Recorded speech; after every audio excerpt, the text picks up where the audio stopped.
Koyao, selamat datang di Emawa Podcast. Saya Yunita Beatrix Rumere, host Emawa pada episode kali ini.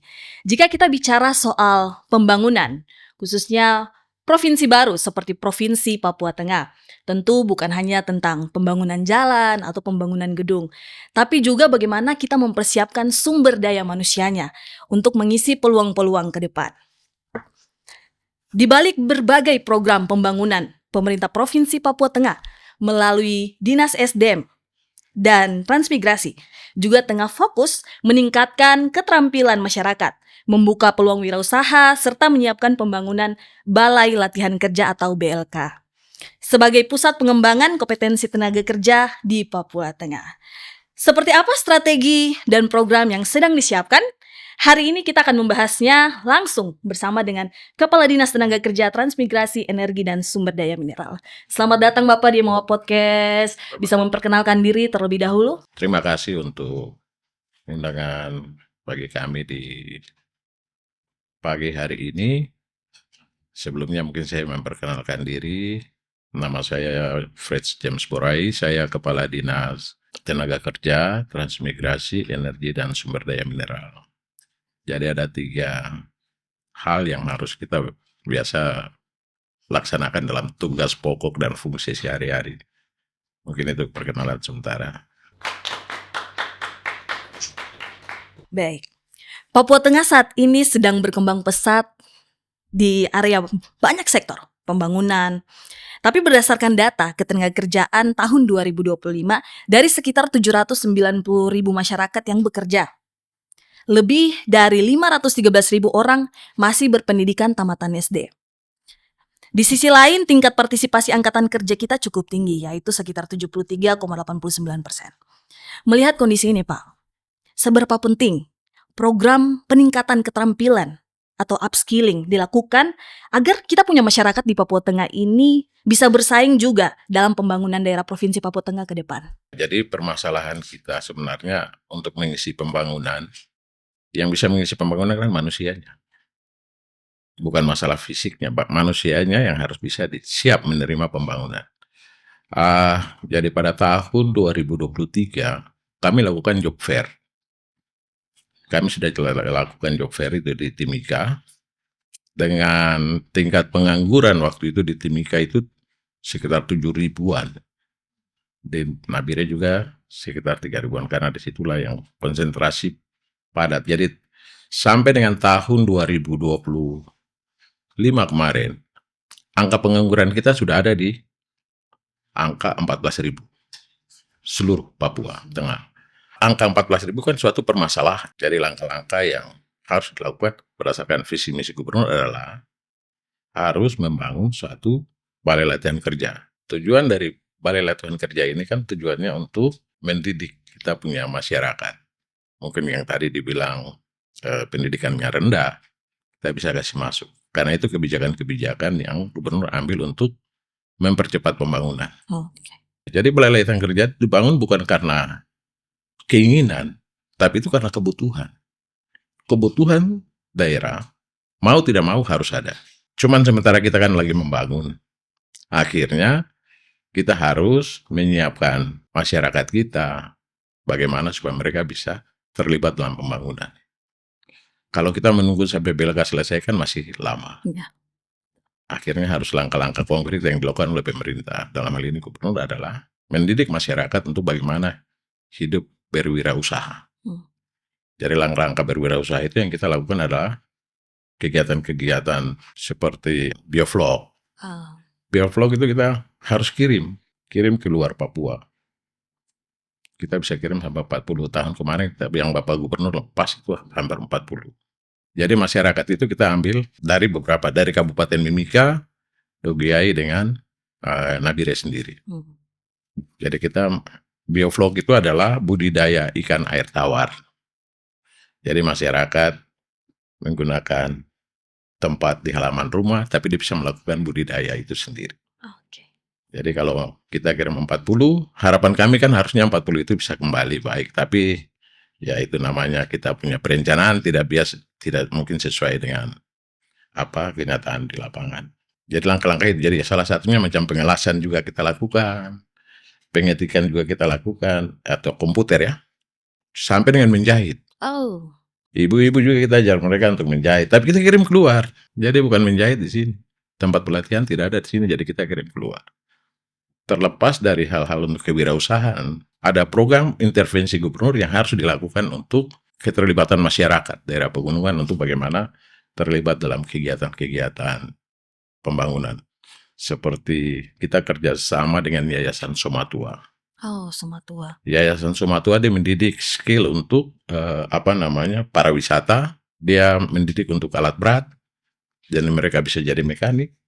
Tapi untuk daerah-daerah yang sulit dijangkau, jadi macam di daerah Intajaya, Dogiai, Deai, itu yang program-program itu yang bagi masyarakat di sana. Karena masyarakat harus dikasih kegiatan, bagaimana mereka terlibat dalam pembangunan. Cuman ya kita kembali, kalau dengan tingkat pendidikan rendah, apa yang harus kita lakukan. Jadi langkah-langkah itu sudah diambil oleh Bapak Gubernur, kami tinggal eksekusi. Mungkin seperti itu. Oke, baik. Papua Tengah memiliki potensi alam yang sangat besar, sangat kaya, terutama di sektor pertambangan dan energi. Bagaimana arah kebijakan dinas untuk menyiapkan tenaga kerja asli Papua Tengah agar memiliki keterampilan yang sesuai dengan kebutuhan sektor-sektor tersebut, sehingga masyarakat lokal bisa menjadi pelaku utama pembangunan di daerah sendiri?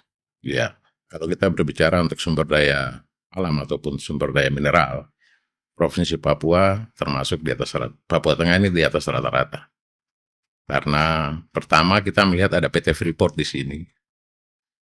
Jadi kontribusi dari PT Freeport itu saja sudah sangat luar biasa dan dia akan mengganggu pertumbuhan ekonomi di wilayah provinsi lainnya. Jadi kalau kita berbicara sumber daya alam, ini kan kemarin Bapak Gubernur baru tetapkan peraturan daerah tentang pertambangan rakyat.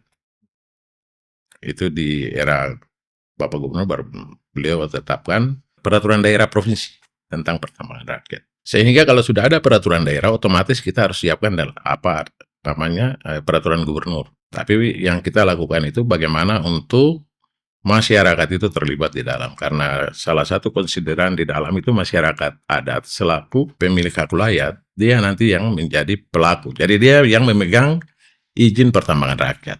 Jadi kalau ada pihak-pihak, siapa yang mau datang dari luar, yang mau masuk ke dalam situ, silakan langsung bertemu dengan mereka. Nanti mereka yang menyetujui dan tidaknya. Cuma kami pemerintah hanya memfasilitasi saja. Jadi seperti itu langkah-langkah konkret yang akan dilakukan. Karena ada pola kolaborasi yang nanti dilakukan, salah satunya masyarakat pemegang hak wilayah. Ini program Bapak Gubernur ya.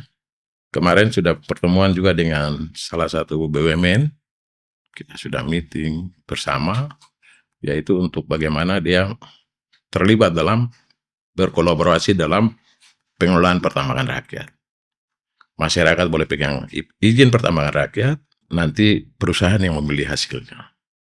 Cuman standar untuk memilih kan ada kriterianya. Tidak boleh menggunakan bahan kimia. Itu kan ada standar-standar. Perusahaan itu tidak bisa beli yang sudah pakai kimia, itu nanti akan berpengaruh terhadap kualitas daripada bahan kalian. Makanya Bapak Gubernur sudah ambil arah itu, kebijakan, kita sekarang tinggal eksekusi di bawah.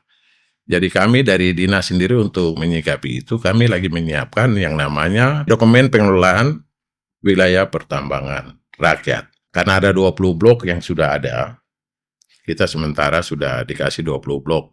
Satu blok itu 100, jadi kalau 20 blok ya bisa 2.000-an ya. Cuman ini belum ada tuan di dalam, artinya belum ada masyarakat. Tapi arahnya ke sana. Artinya bahwa harus mereka jadi tuan di wilayah mereka sendiri. Itu program yang Gubernur canangkan. Ya, kita sementara lagi mempersiapkan secara administrasi, dari sisi legal hukumnya juga kami siapkan.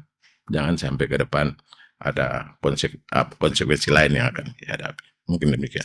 Oke, baik.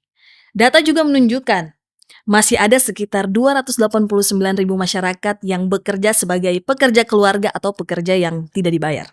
Nah, ketika dinas mulai membuka program-program pelatihan kerja dan kewirausahaan, bagaimana nih respon atau antusias masyarakat Papua Tengah untuk mengikuti program seperti ini, Pak? Jadi mungkin harus digarisbawahi bahwa ini sebenarnya bukan tugas pemerintah provinsi. untuk lakukan pendidikan. Pelatihan itu bukan tugas ada di provinsi, itu ada di kabupaten. Namun karena situasi pengangguran tingkatnya tinggi, sangat tinggi, gubernur harus lakukan langkah-langkah intervensi. Ini sebenarnya langkah-langkah intervensi yang dilakukan. Bagaimana supaya masyarakat bisa terlibat dalam pembangunan. Kalau kita berharap ke kabupaten, mungkin nanti agak lambat. Makanya ini langkah-langkah intervensi yang dilakukan direct, langsung ambil keputusan. Bagaimana langkah cepat supaya masyarakat diberdayakan. Makanya ada yang namanya hibah. Itu harus dilakukan. Karena kalau tidak, kita akan lambat. Mungkin seperti itu. Oke, baik. Luar biasa. Tingkat pengangguran di Papua Tengah juga sangat tinggi. Pada kelompok usia 15-29 tahun menurut data.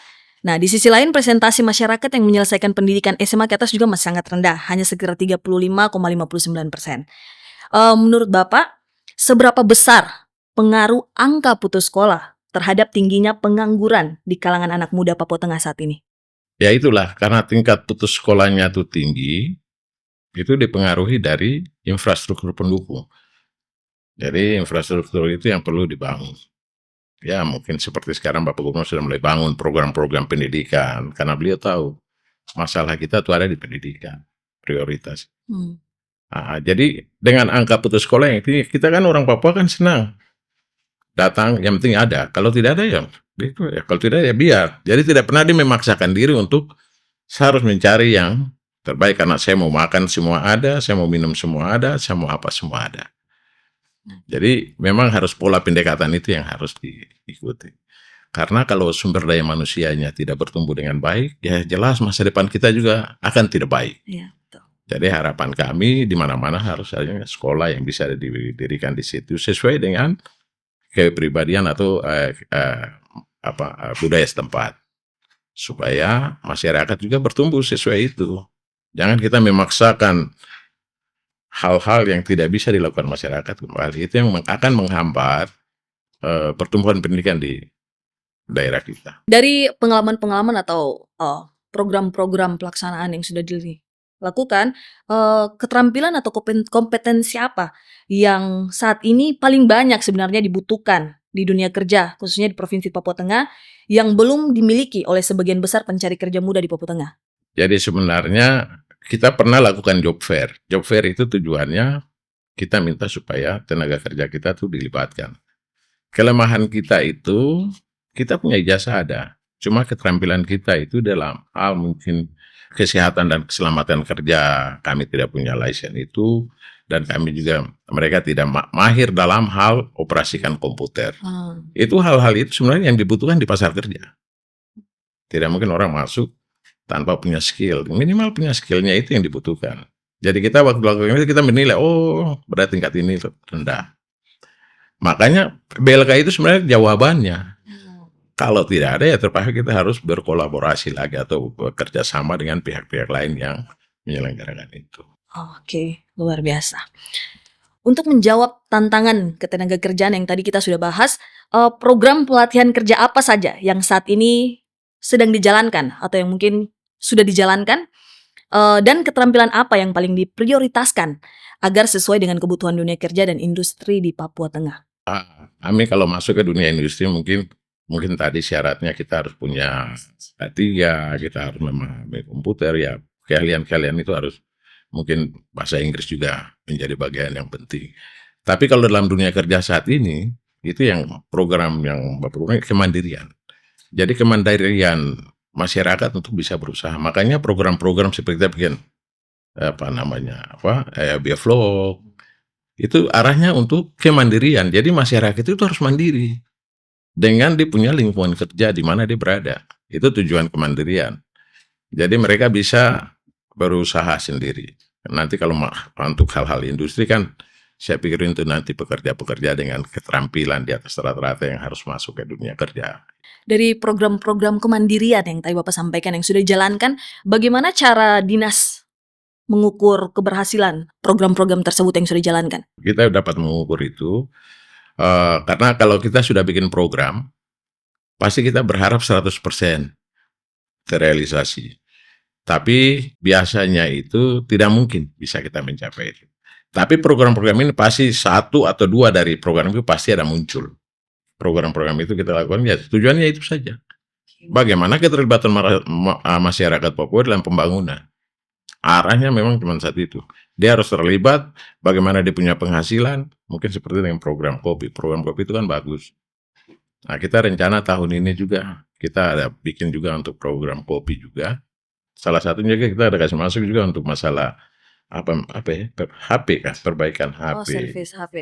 Ya, servis HP. Jadi itu yang kita baru rencanakan.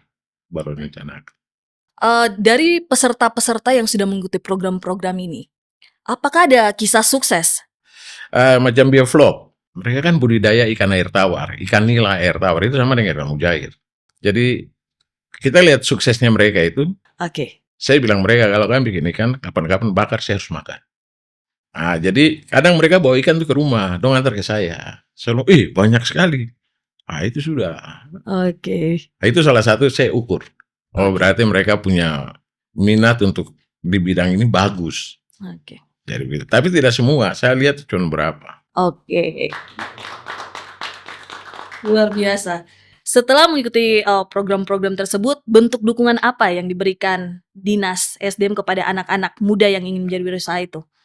Jadi kalau dia biovlog, pasti kita siapkan kolam, kita siapkan bibit, kita siapkan semua. Kolam ini kolam-kolam plastik yang mereka bisa.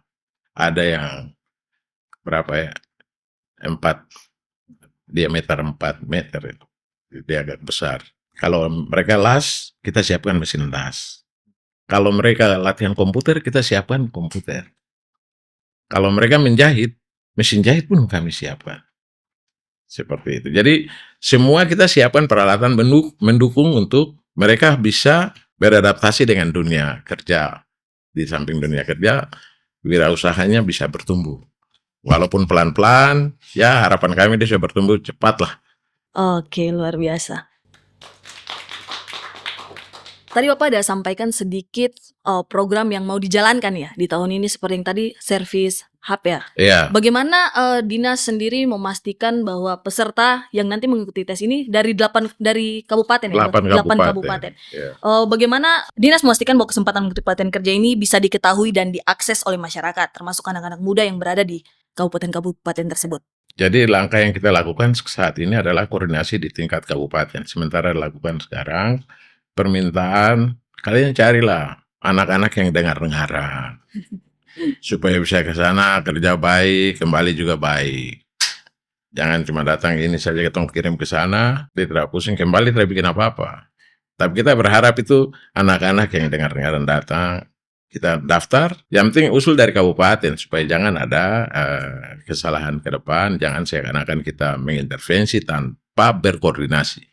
Tapi kita tetap lakukan itu. Harapan kami itu nanti kita siapkan satu tempat, mungkin di mall-mall di mana, bukan mall tapi kita punya ruko-ruko di mana. Mereka harus bisa duduk di situ. Begitu juga dengan kita punya untuk latihan kopi. Kita berharap mereka juga ada di situ, tempat-tempat ramai. Mereka bisa dong punya tempatnya ada di situ. Itu mimpi kami ke depan supaya mereka juga menunjukkan bahwa kami juga bisa. Saya bisa perbaiki kampung HP, saya bisa bikin kopi yang terbaik untuk kalian minum. Nah, macam-macam begitu. Itu hal-hal itu yang kita harapkan ke depan. Luar biasa. Bicara soal balai latihan kerja ini sangat ditunggu-tunggu masyarakat pastinya. Bapak bisa jelaskan sedikit konsep BLK itu nantinya dan bidang-bidang keterampilan apa saja yang akan dibuka untuk menjawab kebutuhan dunia kerja dan peluang usaha di Papua Tengah? Iya, jadi sebenarnya kita berharap itu ada 12 kejuruan yang nanti dibangun. Karena kalau dia punya yang skala besar itu bisa 24 kejuruan, tapi kami minta yang 12 saja dulu. Yaitu yang mungkin bagaimana mendapat lisensi kerja di perusahaan-perusahaan. Dia bisa tahu tentang bagaimana keselamatan dan kesehatan kerja. Dia bisa tahu tentang pengoperasian, ataupun dia bisa memahami dari speaking atau bahasa Inggris. Jadi hal-hal itu, kejuruan-kejuruan itu yang itu kebutuhan pasar kerja. Jadi kita tidak mungkin membuat satu BLK keluar dari kebutuhan pasar kerja. Itu kan berarti bukan menyelesaikan masalah, itu bikin masalah baru. Iya. Jadi kita semua itu kita sesuaikan dengan kebutuhan pasar kerja dan masyarakat itu kita mau didik supaya mereka siap kerja. Selesai sekolah tidak jadi tinggal lagi di pinggir jalan saja begitu, nanti jalan jadi ya melawan lah, mungkin nanti membuat anti dengan pemerintah, benci dengan pemerintah. Hal ini nih yang harus kita singkirkan jauh-jauh. Dalam jangka pendeknya, target apa yang ingin dicapai melalui pembangunan BLK ini? Target yang kami harapkan dengan adanya pembangunan BLK, tingkat pengangguran di sini tidak ada. Kita tidak mau ada pengangguran, karena pengangguran dia akan membebani perekonomian, baik rumah tangga maupun pemerintah maupun ya kita semua. Makanya harus kita bagaimana supaya meminimalisir pengangguran. Ya tidak mungkin terselesaikan, tapi angkanya jangan terlalu membebani. Kalau angka ini kan terukur ke dalam ekonomi, kan kita akan drop ini. Ya. Perekonomian daerah akan drop dengan angka yang tinggi. Makanya kita berusaha meminimalisir supaya jangan terjadi angka itu bertumbuh secara positif, tapi kalau boleh dikurang. Oke, seperti itu. Luar biasa. Bapak, terlepas dari semua pertanyaan yang tadi sudah kita tanyakan, mungkin ada yang Bapak mau sampaikan yang mungkin kelewatan atau saya belum tanya? Oh iya, sebenarnya yang saya harapkan itu masyarakat harus memahami bahwa kami pemerintah hadir ini untuk memberikan perlindungan kepada masyarakat.